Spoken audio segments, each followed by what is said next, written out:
That's what he said with Cedric D. Sanders. 100% real, raw, and uncut. Deadass.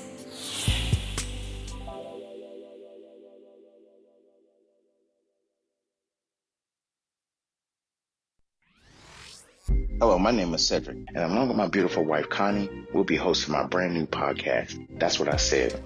I'm a retired Navy veteran that suffers from PTSD and anxiety, and we'll discuss how I cope with the mental illness through comedy and discussion.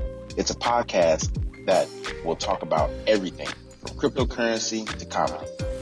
If we are worrying about the dollar going up and down, up and down, up and down, and it's still a dollar, guess what? The value of that means absolutely nothing. Cryptocurrency in itself is the future of money. From spirituality to cannabis. To have cannabis on the Schedule 1 list is bullshit. I'm sorry, it is. It makes absolutely no sense. If it's a seed that can be planted and it has healing properties in it, why the hell is it in Schedule 1? Last time I checked, cocaine don't have a healing property in it. From interracial relationships, I don't have a problem with people talking about interracial relationships. People try to talk bad about my interracial relationship just to think that they can get under my skin. I mean, really, it don't bother me. I mean, let's not make, call a spade a spade. But if you have a problem with someone that's in love, it shouldn't matter the race of the person. It's mental illness in our community. The problem is people want to put labels on it. Everybody wants to put color on everything. And as soon as you put color on it, it gets treated differently. The money gets treated funny. Because if it's dealing with Asians, guess what? It's going to take a longer process unless those leaders step up and get into the president's face or U.S. leaders' face and say, this is a problem in our community. Not leaving one topic unturned. If you want to hear real, authentic conversation, interviews, and comedy, please take time to listen to That's What I Said, because I said what I said. Giving you 100% authentic, real, raw, unapologetic truth with no filter. Listen to That's What I Said. Available on your favorite podcast platform.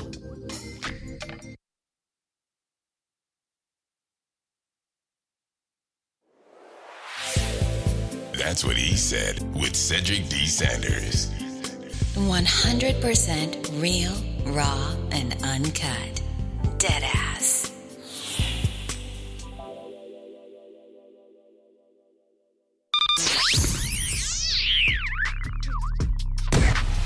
Welcome to another episode of That's What I Said with Cedric Sanders. Giving you 100% authentic, real, raw, unapologetic truth with no filters. This broadcast starts now.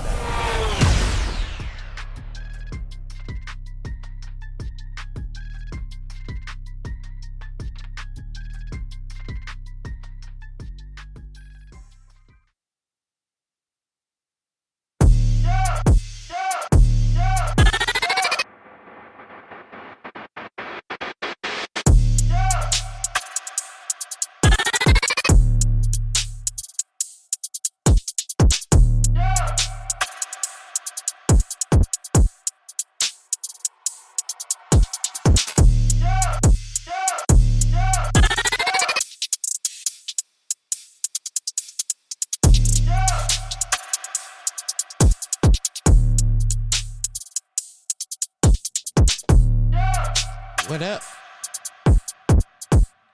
What's good? What's good? What's good? What's good? Happy New Year. Happy New Year, everybody. Thank you for tapping in and tuning in and joining us for another live episode. We are back. It is January the 2nd, Tuesday night. We are coming live from Studio B.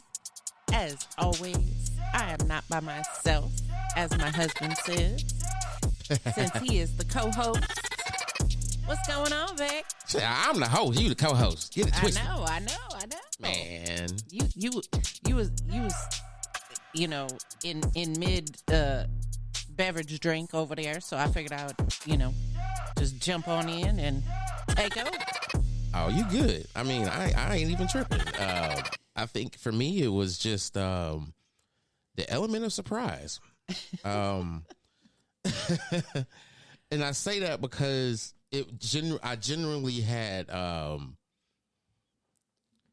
just started going through this evolution of trying to do this podcast and make it better, right? You know what I'm saying? Right.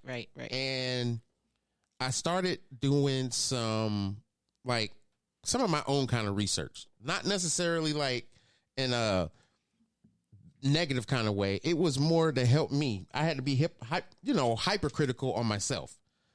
As you always are. Exactly. So I told myself, when you start 2024, you're going to do it. You're going to come out with a bang, first off. And secondly, you have to reach the people that you want to reach. And how you do that is transparency and being honest, but talking about things that a lot of people, they might talk about it in their little break rooms or whatever. Right. But it's not a consistent conversation that really people should be having. Yeah, it's not being discussed on a podcast or televised or whatever. Right. And those conversations kind of start and end, and either they stay there or they're brought up again, but it's like weeks or months later.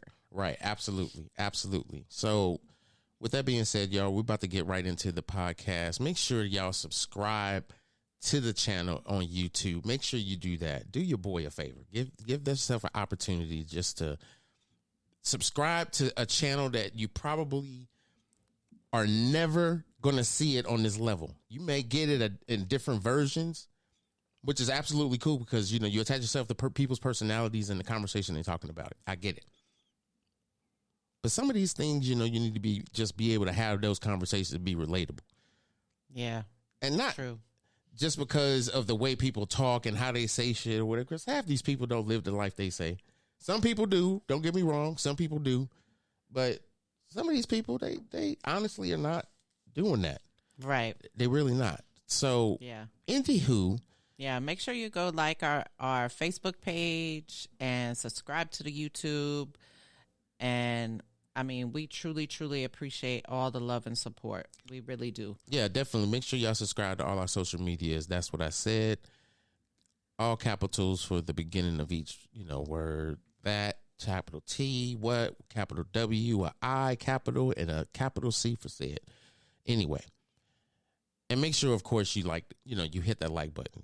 Hit that like. Goal is to try to get, as many likes as possible. We want to try to get to 100 on this particular live podcast. We want to see if we can get to 100. And another thing is you got to have goals. So the whole premise of this conversation, convincing yourself that this year's the year, you got to have your goals. So I got goals. I got Facebook and YouTube goals. So the observation of what you're seeing right now is just what I want and what I see. And to me, your goals have to be visual. They have to be something that you can measurable. Yeah, they have to be visual. They have to be visual, but they have to be attainable. Yep. Attainable, measurable. And the reason why I say that is because we put ourselves in a lot of deep water with things that we say we're going to do, and then we end up not doing it because financially we just can't. Right, or you fall short by other means, Or we had our eyes are bigger than our stomach. Oh, yeah. It's a bad champagne diet on a beer budget. Something more like that. Yeah, more like that. It's like you that these goals that you are trying to strive for are obtainable, but are you putting too much stress on yourself to live a life that you have no business trying to live just to reach something attainable that you think is attainable in your eyes and your mentality and how you do things? Wow. Take a real approach to your goals. Like, seriously, it's like my goal is to not be that much of an asshole so that I can attract the right around people around me. That's not necessarily something that you I can say that it's not attainable because it can be attainable. But this is the problem. If you like being an asshole, do you necessarily have to stop being an asshole? Let's have that conversation. I mean, because me convincing myself that this year's the year, I have to convince myself that, you know what? You don't actually have to be you don't have to reach for that asshole button every time something you just don't agree with. You don't have to. You just don't have to. That's not the first thing you reach for. Oh, damn. It's like the first thing I reach for because it's close and it begins with an A is asshole. Yeah. I'm going there assertively and aggressively. So that's just me. And I actually told myself that I needed to kind of pump my brakes and actually allow people to, be who they are, and then have that true discernment to be able to accept them for that. And I have to be more convincing of just that itself, because I'm shortchanging myself on a lot of opportunities just because I don't like being around certain type of people. It ain't got nothing to do with race either. I mean, it can't be yeah, anyway. We ain't doing that shit tonight. Nah. I mean, I think a lot of people, they always go into the new year setting resolutions or, new things for them. And you hit on a couple of key words earlier when you were speaking about, here you have your goals for the YouTube and for the Facebook. And a lot of people, they set these resolutions and goals for themselves that are not attainable. Like they may think they're attainable in their mind and in their eyes, but I think sometimes, like you said, their eyes are bigger than their stomach, and they truly just I think they overdo it sometimes. Right. So, I mean, you got to take a step back and really look at the goals that you are setting. And maybe you do short-term ones for like 3 months. And if you hit the mark in 3 months, okay, make it longer for 6 months. If you hit it again, do 9 months. And keep doing it in 3-month increments, because then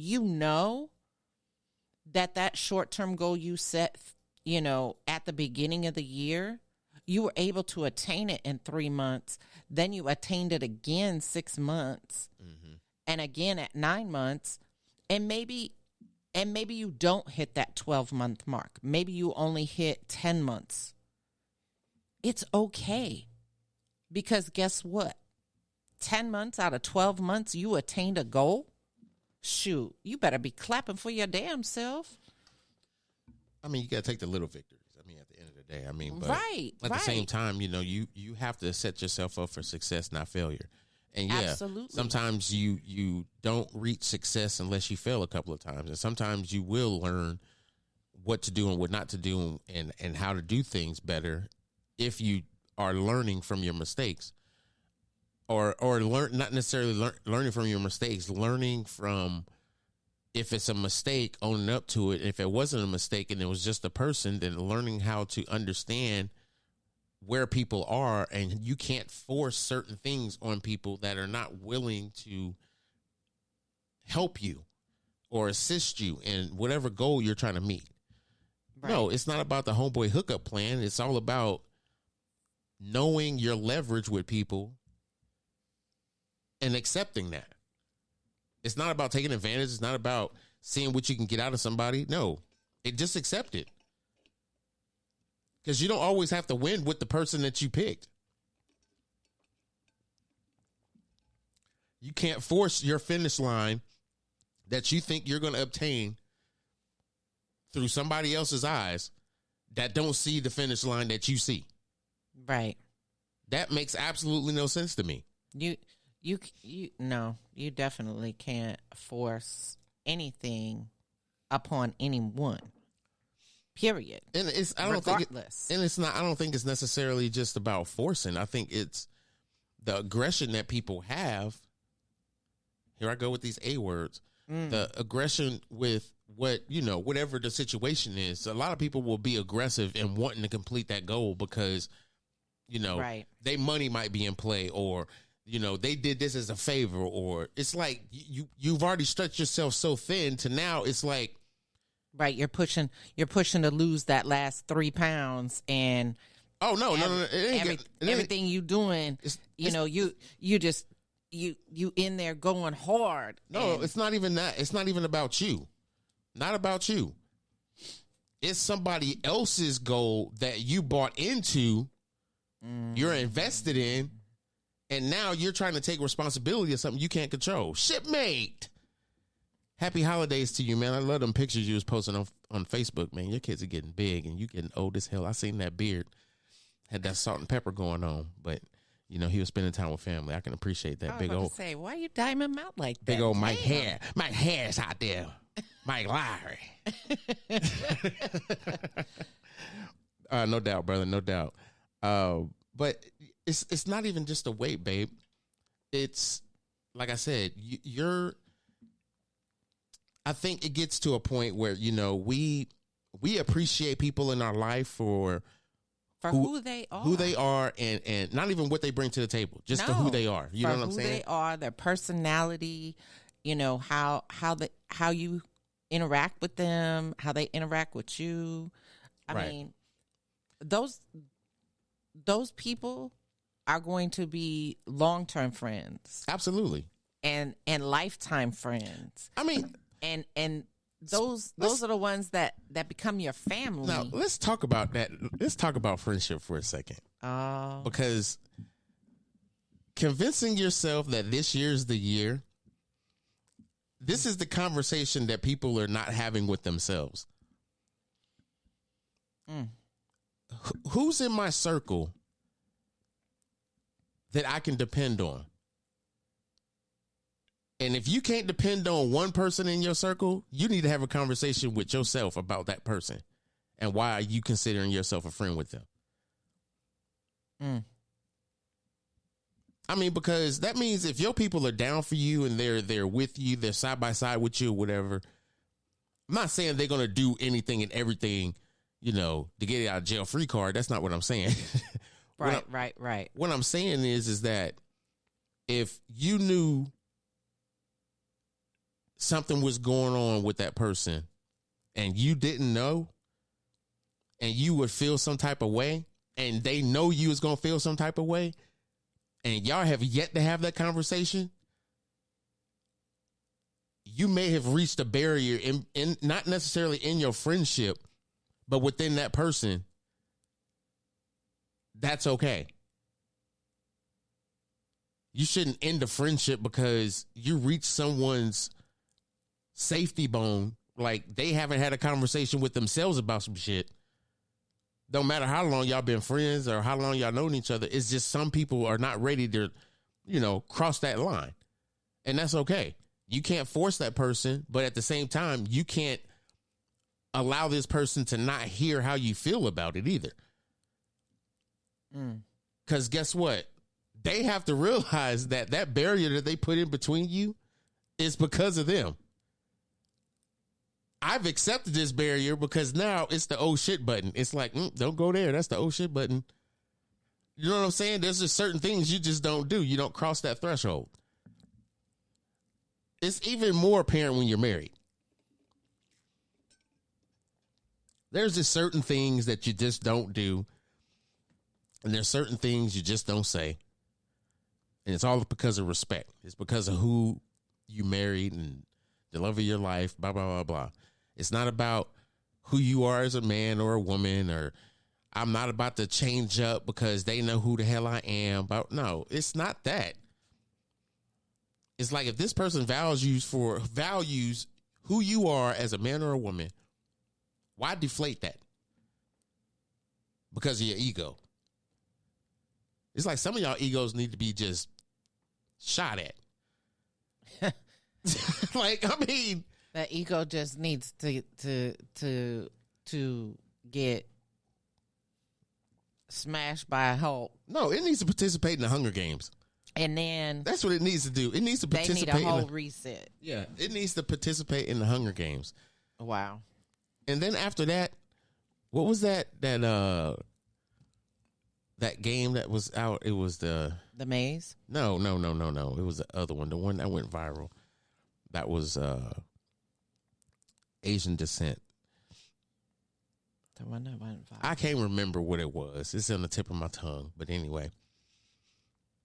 I got nothing. I got nothing either.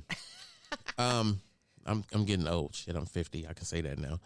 Oh my God. Not necessarily as an excuse, it's the truth. I don't know. But anyway, the maze of life that we go through and trying to understand people's egos and accepting them and all this other shit is part of the equation that we mispronounce to ourselves when we're trying to convince ourselves that this year's the year. When I said this about friendship, we all have to evaluate the friends that we have in our life. Because sometimes it's not that you have to take a break from them. Sometimes, like for me, my friends understand we may only communicate maybe once a week, twice a week. Hell, I got friends I may talk to maybe once a month. Maybe once every other month. Let's be real. It could be 2-3 months go by before we talk. But I'm not an intrusive type person. But I take that opportunity so that I can create what I need to create and not make excuses, because I can't say that if I had friends that live next door to me that, you know, we would be at each other's house every day. No, we wouldn't. No man really lives like that unless you're depressed. Like, let's be real. You may have certain people that you talk to or whatever, but sometimes your time is your time. Sometimes you just need to rest mentally. Yeah. You know, there's a lot of stress on a man's mind and people don't respect it.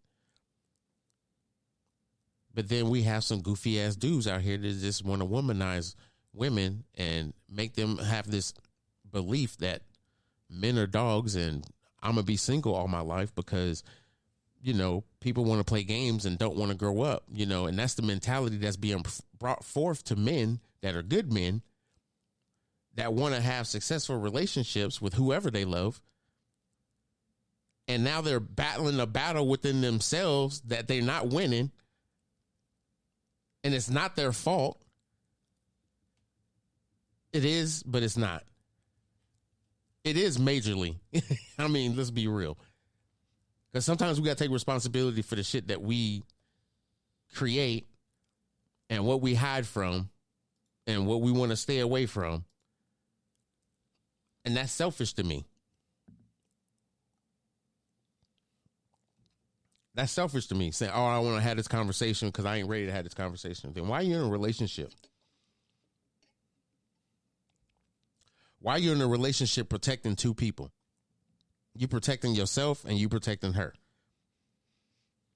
But you overly protecting you. No, you overly protecting yourself because you just don't want some shit to pop off. Where you feel like you got to protect all of you. Well, you don't even understand why the hell you protecting some shit that ain't got no business to be protected.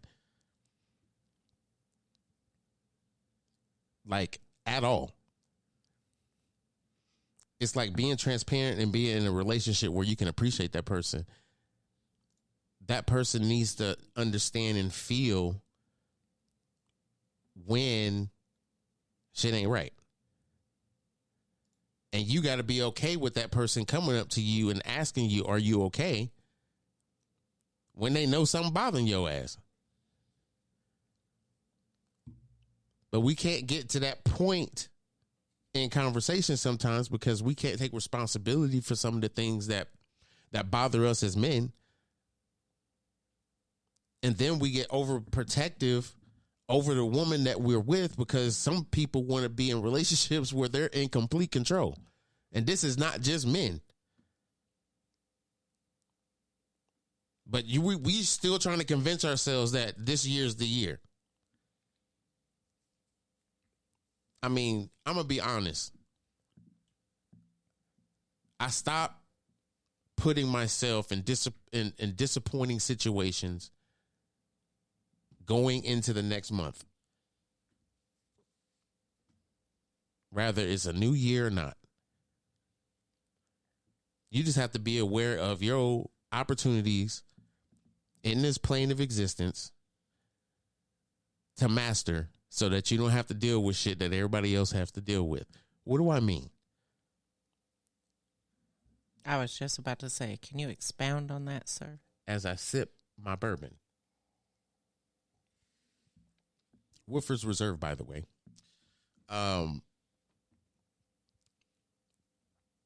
Okay. Taking advantage of certain things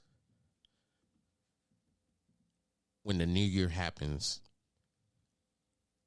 needs to happen in December. This is the reason why I say that. People are excited because when January comes around, taxes, right? Let's be real. Taxes. You got to wait till the end of the month. I mean, yeah, but I mean, some people don't have to wait until the end of the month when they're, 1099 workers. Right. But at the same time, yeah. Yes. So coming to that spectacle, that's a focus on a lot of people's mind. A lot of things that weren't on people's mind was laws that change. Not laws for marijuana or laws for guns or anything like that. I'm talking about cryptocurrency shit.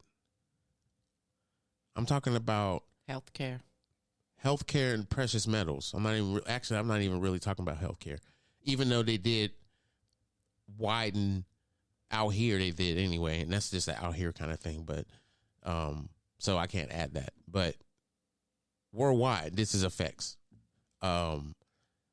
It's how institutions are looking at crypto, one, and two, what institutions are going to buy into crypto. Actually, there's three, so I'm sorry. And then the last one is, what if this is not a scam? How are you supposed to know it's not a scam? As I sip my bourbon. Are you going to research it on your own and find out that information? It's not that. It's not that. Because you got to look at it like this. That's just one perspective. Other people's perspective, it's new year, new me type shit. Okay, whatever. Yeah. You can't scold somebody for doing old shit. They just trapped in a cycle that they don't want to get rid of. And when you can allow that person to understand that cycle of wherever it is that you're doing things is the cycle that you're putting yourself through, that's the only time when that person is actually going to be better or want to do better and stop feeling like this is the situation or this is where I'm supposed to be at. I like this. Really? Or do you like it because you've been doing it for so long and never really expounded on the things you really like to do? I'm not saying that someone can't be financially successful working, at a minimum wage job. Yeah, true. Regardless of how they live or where they live or whatever. Some people have had certain things going in their life to where now they have to play nice. Let's say that. They have to play nice now and live in society and actually be a part of society. What's good, Keith? What's good? Happy New Year to you, bro. And this man be posting, boy. He could be he be cooking. Let's not get it twisted. I'm not gonna even lie. My brother Keith, that's in the live stream in the chat. Oh, this brother be posting about some cooking. Start a restaurant. Man, I had to put that out there, you know. Get a food truck. I ain't trying to do it as clout either. I'm just saying, like, I be paying attention. I'll be on social media too much. But I was just about to say, dang. When you retired and you got time and you didn't put time in all the things that you got to put time in, you good. You know, and I'm not saying that I degrade myself and I just sit there and be like, oh, look at all the drama. No, it's entertainment to me. You know what I'm saying? It's like, I don't know. I mean, I look at things differently, I guess, because when I started getting into crypto, and I really started getting into crypto about 4 months ago, like knee deep into it. Like I wanted to learn more, and I learned a whole lot more than I should have. And now my focus is like hyper active on this crypto. And the reason why is because 2 podcasts ago, I talked about the narrative. Yes, you did. So go back 2 podcasts, episode 4 and 5 were about the narrative. Now, if you listen to that podcast, one thing you will understand and actually put the puzzle pieces together is the narrative and financial understanding when it comes to wealth management, or when it comes, not even wealth management, when it comes to just elevating your money now, because you understand I got to put my money to work. But how do I put my money to work? Take your extra money that you normally save. Take 10% of that. Say you put away $500 a month. Take $50 and say, I'm going to put this in something I want to have faith in and understand and like, and try to understand it to where I can have this $50 do what it's going to do. And I do that every month, or how much ever you get paid. If you get paid bi-weekly and say you get paid $500 every 2 weeks, and you save $500 every 2 weeks, then you could take $50 every 2 weeks and dollar cost average into something that's going to actively, passively make you money. And something that you can control, not something that you heard on ABC or CNN or some infomercial on YouTube, or somebody telling you to flip $1,000 and I can give me $1,000 and I get you 10, and you send them $1,000, and next thing you know is doo-doo-doo. The number you have called is no longer in service. Cry in the car. Yeah, you're gonna cry in the car. Let's be real.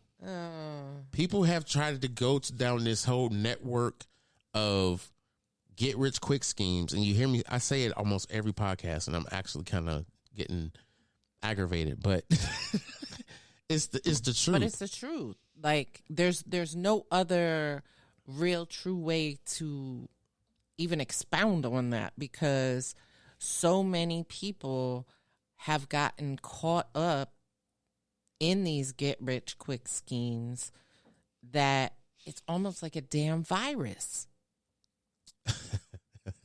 Like dead ass. It's almost like a virus that attaches itself and just keeps growing and growing and growing and growing and infecting everybody.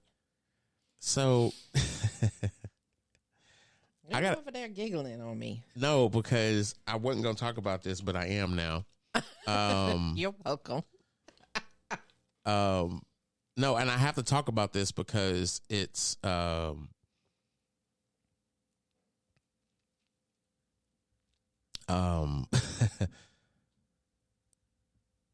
gonna say this, okay. People say that Bitcoin was a scam. You know, cryptocurrency is a scam, or cryptocurrency is just not a institution where you can make millionaires. You know, last year they made 75,000 millionaires. Yeah, Wow, just last year. that's crazy because Bitcoin was down. Like it lost quite a bit, didn't it? It went from like 60 something thousand down to like 30. No, it went down to 20. Yeah. So Man, this is gonna trip people out because when I was talking about it before, people was like, "Yeah, this dude crazy." So Bitcoin is trying to, well, I'll put it like this. The Security Exchange Commission, the SEC, is he's looking to approve what they're calling this Bitcoin ETF. And basically it's a Bitcoin futures exchange traded fund which is publicly traded securities that offer exposure to the price movements of Bitcoin futures contracts. So an investment company can create subsidiaries that basically act like a pool of money. oh wow. So now you're going to get companies like BlackRock and everybody else to have access to these ETFs. So people will be able to access it on a publicly traded stock exchange. Wow. That's big. Which means the value of cryptocurrency is going to change because now, regardless of who you are, you know, whether you are a bull or a bear, Damn. it's going to change the taste in your mouth. Yeah. Because a bear market is when the market, it goes down 20%, when it's a 20% downturn. And a bull market is it's when in a bull market right now. Well, yeah, we're in a heavy bull market. Okay. And I wouldn't say that. We're not in a explosive bull market. We're in a market that is, I'll put it like this. Bullish. It is, okay, in order to describe this bullish movement, it's almost like describing how a volcano erupts. You get earthquakes, small earthquakes, which means these are the small rises that a certain coins such as Bitcoin are starting to elevate. Mm-hmm. And people overlook that movement because they think crypto is fake. They don't want to hold their crypto in there. I've had crypto that I've held for the last year and a half when this whole crap started.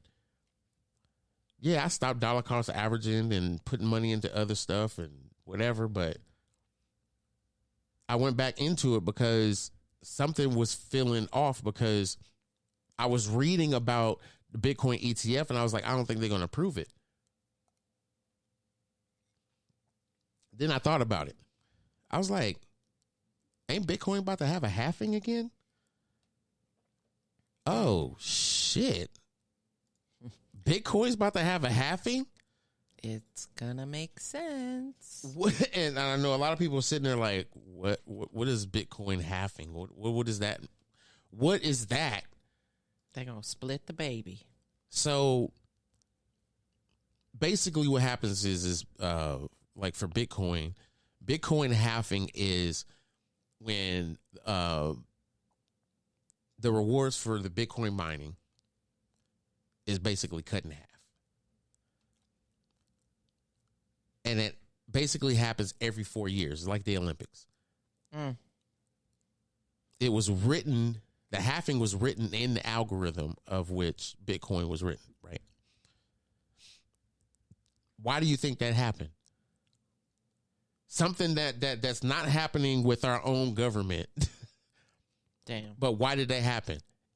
So it can counteract inflation. So it maintained its scarcity. Wow. So basically it basically it has these periods of time where it's like we're gonna have babies. Oh, and there's gonna be lots of them.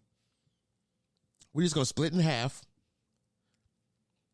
Because when you create scarcity, what happens? People take their stuff and run. No, people are like, okay, I want more of it because it's more available, yet it's still going to cost this price. Oh, what does that do? I mean, even for the people that own the coin, it's like people automatically have this mentality that it's going to inflate the price. It's not necessarily true. It's basically just giving the opportunity for those miners to continue to mine.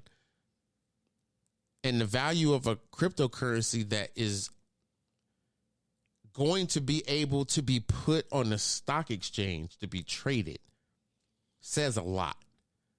Yeah, that's wild. Because if you could be able to build up debt, but have a mental fortitude to say every 4 years, I'm going to split this shit up.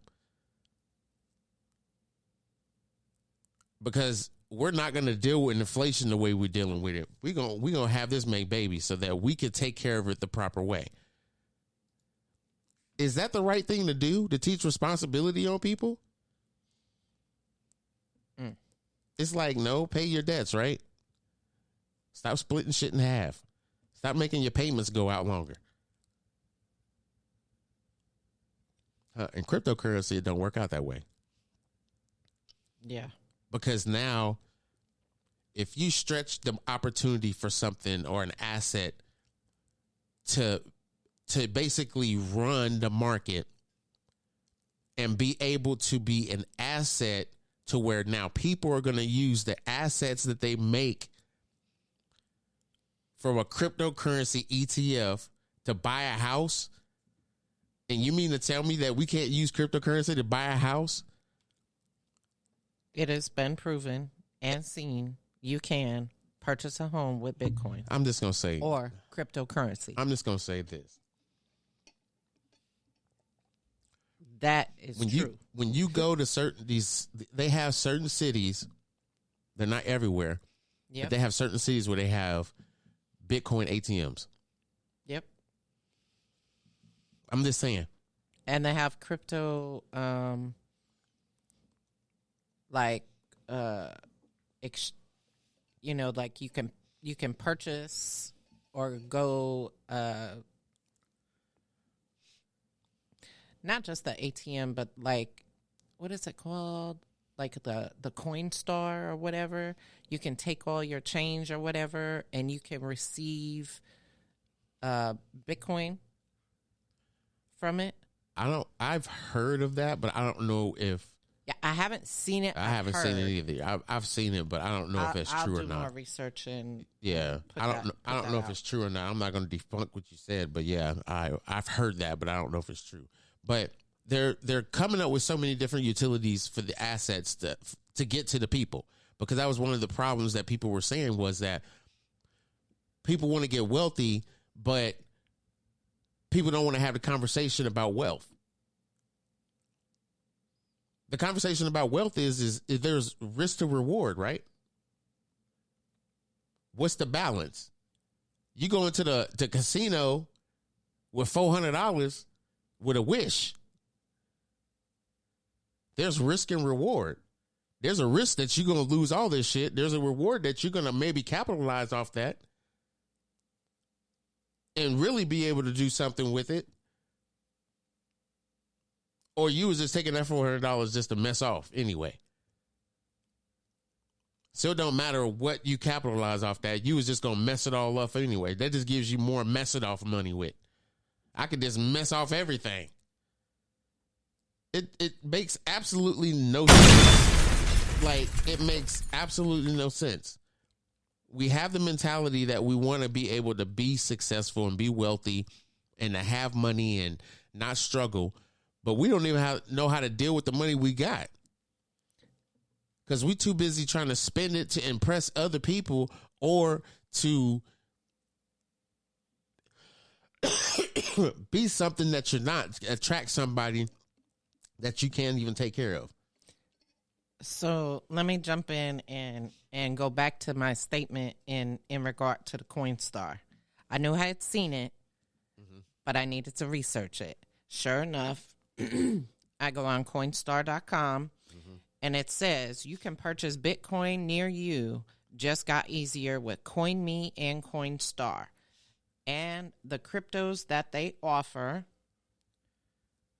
are CoinMe, Bitcoin, Ethereum, Litecoin, Dogecoin, Chainlink, Polygon, and Stellar. Wow. Yeah, that's a lot of different types of crypto that you can purchase. I mean, some are on the same network. Some are their own individual network. It's all about, I mean, let's be honest. A lot of people would do that if they can keep the key and everything secure. But yeah, this is my thing. If you want to get into cryptocurrency and something that's easily available to you, a Coinstar, you can go to Coinstar places in the grocery store. Exactly. And like, that is wild. It's like, now that I know that, I got chain. I keep chain. I got chains all over the house. Like, okay, so it says your crypto will automatically be added to your CoinMe account. Yeah. So you have to have the CoinMe account. So no, you're gonna create that. Mm-hmm. Yep. It says you can download the CoinMe app. Okay, so I'm let's break this down, because I have cryptocurrency in a lot of places. So this is what's gonna happen. Tutorial. Like, I'm gonna teach you how I'm doing it, okay? And this ain't no complicated way. This ain't no, you got to go to this website and verify your site and this. You got to get these keys and then you got to go to this site. No, I'm not. No, it's not that. A lot of these, if you really want to get into cryptocurrency, DM me and I will tell you some suggestions on a beginner level and why I say that.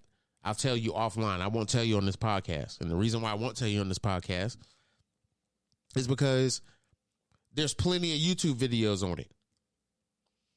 But if you want to specifically hear from me, my perspective on some true, really starting off on a short-term budget, like you only got $20 you can put in there every week, every 2 weeks, or every month. You got maybe $50 you can do, $100, whatever. I can tell you what I suggest, and it will be different platforms, and I'll tell you those different platforms and the different reasons why I say that from different platforms. Because, like I said, I have a few crypto wallets, but my portfolio number stays the same. So what I mean by that is that if you have a certain amount of money that you can dollar cost average into an investment, that should never change regardless of what that investment is. However, if you're going in with a certain amount of money, say every month you put in $100, and it's because you're trying to build a nest, you got a goal of putting in at least 1,000. When you get to that 1,000, then you know that you can do some other things with that. You could do other things with that with $100. Let's be real. But like I said, there's certain levels of where people at with cryptocurrency and investments where you talk to people. No, I'm not a financial advisor. No, I'm not providing financial advisement. This is actually development. Right. And the information that y'all will be getting is coming directly from the horse's mouth, who's being transparent about his journey on crypto and how he's gotten to where he's gotten today. He will give you the basics in the beginning. I'm going to tell you where I'm at right now with cryptocurrency. They have these things called airdrops. Okay, airdrops are cryptocurrency that haven't been listed yet, that are part of a network of already successful or ongoing cryptocurrency, regardless if they're successful or not. If they're on the blockchain, they're successful to me, unless they're pieces of shit. And trust me, when you do your research, you'll know which ones to invest in based off of not just the liquidity, it's what they're doing on the blockchain.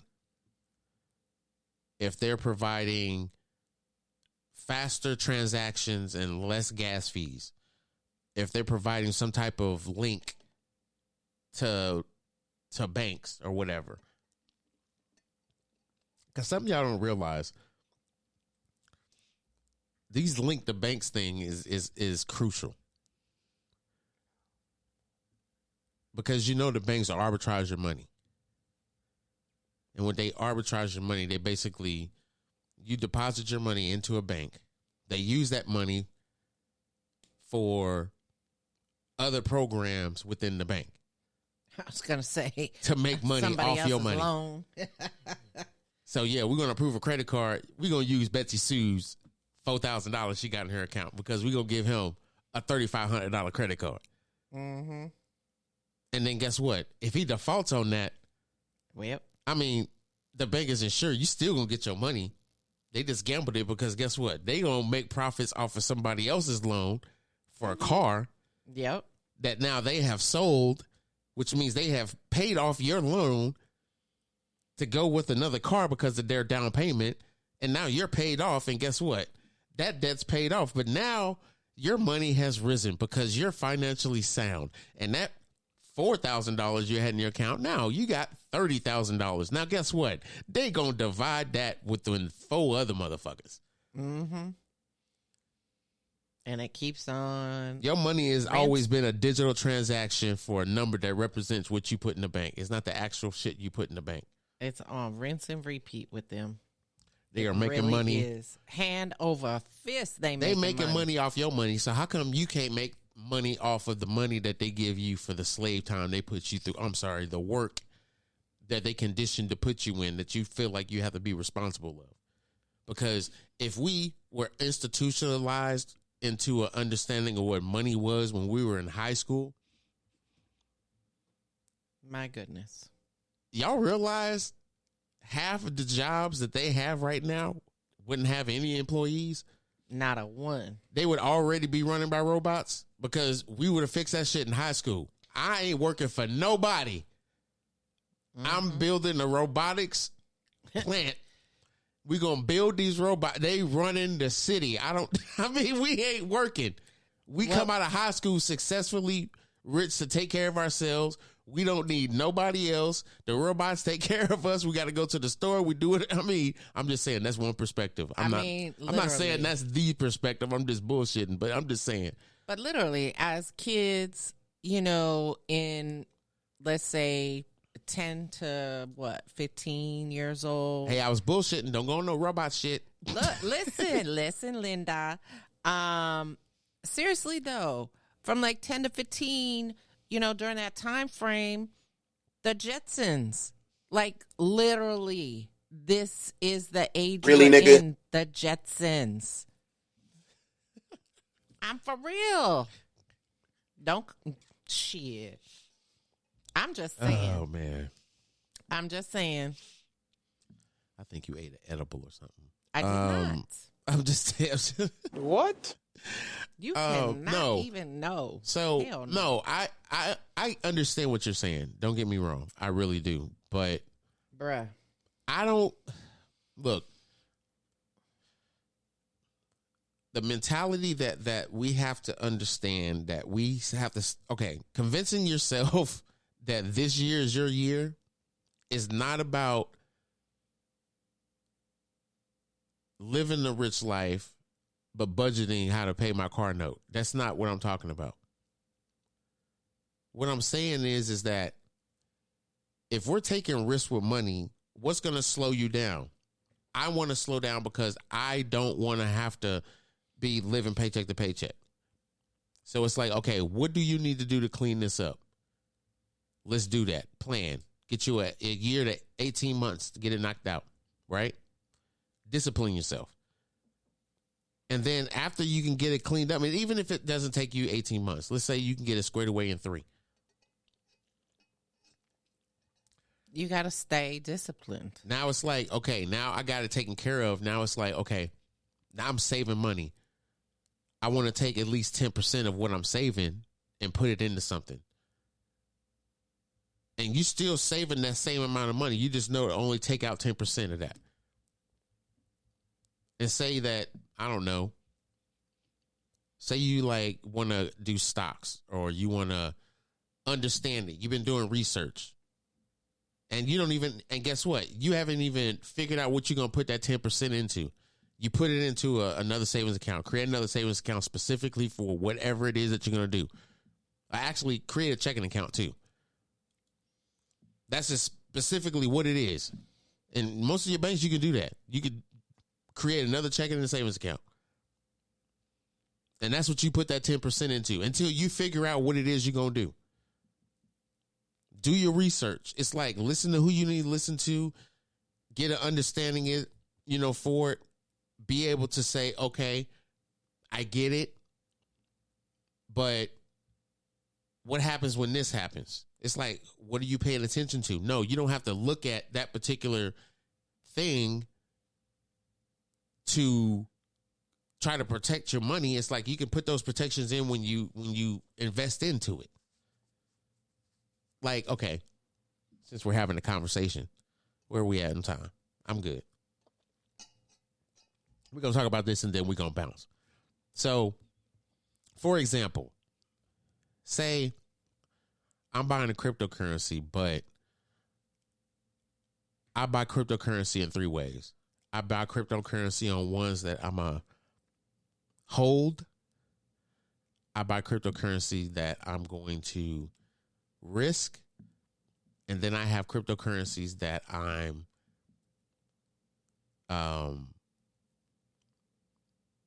taking advantage of the market. And I'll sip my water. Because ones you're going to hold, you're going to hold. Those are probably your these are where your money comes from. It's like you have to have somebody that's going to hold the big money that basically you run your plays from. I run my plays from 2 places. A left pocket and the right pocket. No. They both back pockets. I keep a back pocket full of Bitcoin and I keep a back pocket full of Ethereum. And then I keep those fed based off the 10% that I pull off of what I get paid. Now, if that 10% has went up because of other obligations have been met and I'm saving, I can take 10% off of that if it's consistent of 3 months. That's the only time I can do that. That's my discipline. If it doesn't happen, it doesn't happen because I'm going to maintain that 10% of what I'm pulling in. Now, for a couple of months, that's only my 10% was only going into my parent organization, my Bitcoin and my Ethereum. I wasn't doing none of the other meme coin. I wasn't doing none of that. So when I got back into it, I had a little bit of leg room to do plays that I really wanted to do to see if I can get in the game. Because it's not just about the main players. It's about that draft. Yes, cryptocurrency has drafts. They drafts is what's called airdrops. Anybody trying to get into the crypto space, they going through the draft. And if you are a project that people like, you're successful, you know, you're getting drafted. You're getting pulled to the big game. You getting pulled to the side, bro, and they're gonna be like, yo, what you doing? What's your decks looking like? Like what's going down? They gonna have this conversation with you. You're gonna be like, yo, we running these plays. I got a couple of programs, bro. I'm telling you, y'all want to get on. And everybody like, all right, I'm feeling. Hey, we got a wallet coming out. What? You got a what? Yeah, I got a wallet coming out. You be able to have access to this, and this. I'll put it like this. There's a certain cryptocurrency. There's a certain wallet that runs on a certain cryptocurrency because their airdrops that they were about to have on a successful network based on the protocols and the stake of the stake that they were working on, everything that they wanted to do. Proof of stake, I'm sorry. They were like, oh, you want us to stake these coins onto this network and do transactions to do this, and you're going to allow us to get some of that airdrop action from one of y'all draft picks. People were getting like, that's big. They were getting like millions of these coins. And then when they get listed on the crypto exchanges, they wake up the next day and it's like 14,000. What the hell? Or 4,000. What the hell? 1,000. What? Right. And it's like they just seeing it throughout the day go up and down and up and down. And it's like, what do I do? What do I do? It's like people are not ready for that. So it's like you got to get to that understanding that could happen. And it's like, what do you do? Do you have a plan? That's part of the understanding with investments. That's the whole point of being responsible for putting your money to work. I said this when we was talking about the understanding the narrative. When you putting your money to work, you a pimp. And I mean, and I hate to use that analogy, but it's the truth. It's like I'm putting my money to work. I'm watching where I'm putting my money because that money's got to make money, which means I got to trust what I'm putting my money into. Right, exactly. That mentality shouldn't just be for cryptocurrency. That should be with just the longevity of where you're going to put your money at, period. Where you putting your money at to where it's making money? Do you have a safe place to put your money at when that money's not making money the way it's supposed to because of a down market or because of whatever? Do you have that safe spot? If you don't have that safe spot, you can't take responsibility for the money that you're putting into it, so you shouldn't put your money into it. You got to have that self-understanding that I might lose a few $1,000s because this market is volatile. Again, this is not financial information. I am not a financial advisor. I'm not providing financial information. So, bitch, what? With that being said, because I didn't do it last podcast and I feel bad, I'm doing it on this one. Anything for the people before we get up out of here, babe? The only thing I have is, like we talked about in the beginning, make sure that any resolutions or goals or anything like that you've set for yourself, make sure they're attainable. Make sure they're attainable. Make sure you go like, share, subscribe to our Facebook fan page, our YouTube page, Instagram page, Twitter page. Goodness gracious, we worldwide. So that being said, I'm out. Peace and love. Facts. Make sure y'all like and subscribe. I'm trying to reach a goal. I got 90 days on my YouTube, and I got 59 days on my Facebook. I'm trying to hit these numbers. I'm trying to hit 2,500 followers on Facebook, and I'm trying to hit 500 subscribers on YouTube. I'm a young pup out here in these streets, y'all. So I'm trying to get my numbers up, y'all. I'm trying to get my podcast up too. So I need y'all help. So please do your brother a favor. Make sure y'all like and subscribe. Y'all share the podcast. Y'all listen to it on the audio, wherever you listen to podcasts, wherever that may be. And reach out to your boy if you need me to interview you. If you want me to do an interview with you, I have to sit down with you and catch a vibe. The YouTube is That's What I Said. You hit youtube.com/ That's What I Said. Matter of fact, if you come out the live video and my live video is still on your timeline, if I disappear, just type in, Cedric D. Sanders, or actually type in my fan page, type in the search board, That's What I Said. You go in that Facebook and like the page. You actually are able to go to that page and go to the video, and the description within that video is going to have the website for everything. It's also pinned on the Facebook page too. Right. It's pinned on that Facebook page as well. I'm trying to pull it up. So if you pull up the fan page, it'll be pinned on the fan page as well. So subscribe on the YouTube. Watch the YouTube channel. I got all my my live videos on there as well. And the YouTube channel is going to change. We're going to get it all situated and everything, so it won't be so convoluted the way it is. I'm behind the scenes trying to take care of that. But like I said, if you can't watch it on YouTube, make sure y'all listen to me on wherever you listen to podcasts, whether it's iHeartRadio, Apple, Google, Spotify. Just type in That's What I Said, and I'm there. I'm telling y'all. So, peace and love to y'all, man. Y'all enjoy the rest of y'all week.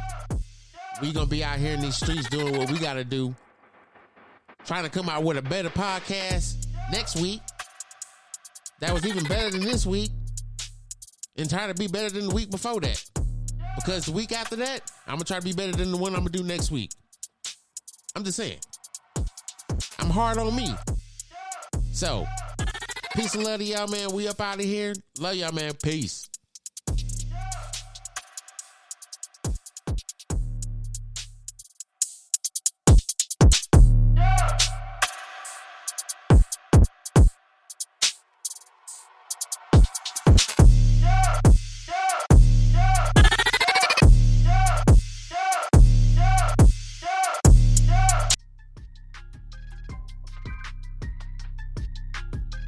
Thanks for listening to another episode of That's What I Said with Cedric Sanders. Make sure to like and subscribe to the show on your favorite podcast platform so you never miss an episode.